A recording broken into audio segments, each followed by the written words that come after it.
Magatir Mall. Yun, no? Ayun. Yan po ang Magatir Mall. Ayan. Sa haba ng Magatir. Main road. Mga bus. Ayan, no? Ito.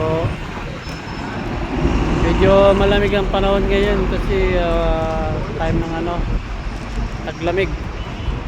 Kaya lang kaunti tao ngayon sa labas. Ayan, no? Dito tayo at lalakad-lakad. Lakad-lakad tayo. Ay, Eureka. Lakad-lakad tayo. Ano? Ngayon, pumunta tayo dito sa Nesto Hypermarket. May bibilin tayo ng ulam, tilapia. Yan tayo. Yan po. Yun. Double bus. Yun. Sige, salamat mga manonood. Thank you.